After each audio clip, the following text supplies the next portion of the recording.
চিন্তা ভাবনা করে লাভ কি আর মন খারাপ করে লাভ কি? বাংলাদেশে কি মাইয়ের অভাব? মোরা যখন বিয়ে করছি দেখই না মগ চাইয়া সুন্দর মাইয়ে বিয়ে হরাই দিব, অসুবিধা কি? হ্যাঁ হ্যাঁ, যাই হোক মাসুদ, তুই আমার একটা ভালো পরামর্শ দে দিই।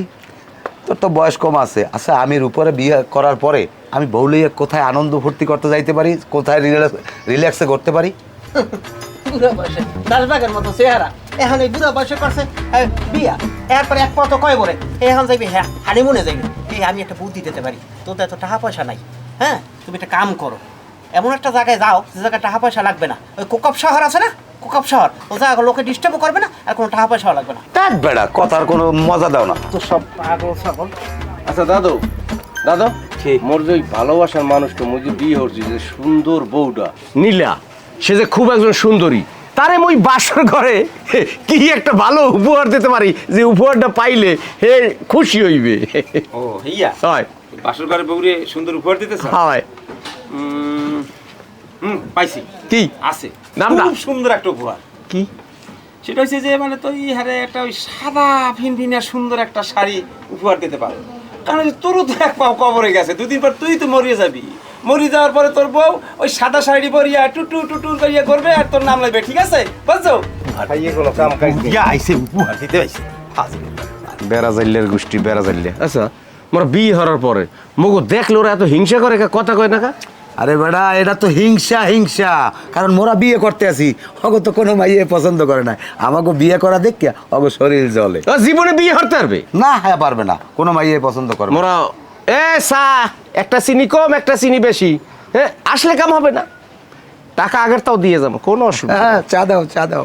আসলে চা না দিলে টাকা দেবো না। দেখেন, আপনারা বলছেন এখন স্বামী স্ত্রী, আপনারা দেড় মোড়ের টাকাটা দিয়ে আপনাদের বউ আপনারা বুঝে নেন। খাওয়া লাগে, এই নাও। পুরো 12 লাখ আছে তো? আবার কয় 12 লাখ? 12 লাখটা আমি একটা একটা করিয়া গুনে তুইছি, তুমি ইচ্ছা করলে গুনতে পারো। না না, আপনি আমার স্বামী, এখন আপনাকে আমি বিশ্বাস করতেই পারি। তোমার টাকা তুমি বুঝছি নাও, এখানে পুরো 10 লাখ আছে। তাহলে এখন লও মোরা মুখ ঘরে যাই। এখন না, কতক্ষণে? আমরা এখন পার্লারে যাব, সাজবো, গয়না পরবো, তারপর আসবো। তুমিও কি পার্লারে যাও আসো না? হ্যাঁ জান্নাতায় শোনো, তুমি বাজারে সুন্দর মতো বেলি ফুলান নিয়ে সুন্দর একটা বাসর সাজাও, আর আমি পার্লারে যাইয়া লাল শাড়ি করিয়া মেকআপ করিয়া বসে যাবো। প্রত্যেকটা মেয়েরই তো স্বপ্ন, পাও স্বামীর লগে লাল শাড়ি পরিয়া সুন্দর করে সাজে বাসর করবে। হাই এই পার্লারে মুই যাই। না না না না না না, ওইটা হয়েছে মহিলা বা পার্লার, ওইখানে বেড়ারা গেলে ঢুকতে দিব না, আমরা যাই। আমরা গিয়ে সুন্দর করে সেজে গুজে তারপর আসি। না ওই হেলে ওই একটু সেট করে যাওয়া লাগবে। ওটা কোনো চিন্তাই করো না, সেট করে আমনে তাই আমার আগে ফোন টোন দেবা না, আমাকে হইলে আমরাই ফোন দিয়া তোমাকে দাও। আচ্ছা ঠিক আছে, এখন আসি। হলে আইও। ঠিক আছে, হ্যাঁ, ঠিক আছে। আমরা কিন্তু অপেক্ষা করতে আছি। বুঝছো মাসুদ, আজকে মন নীলা তোর রূপার বাসর রাত বেড়া, মনে উঠলে জেলার মধ্যে মোসর দিয়ে ওঠে, বুকটার মধ্যে খালি কসলায়, মনটায় কয় খালি খাড়ালের মধ্যে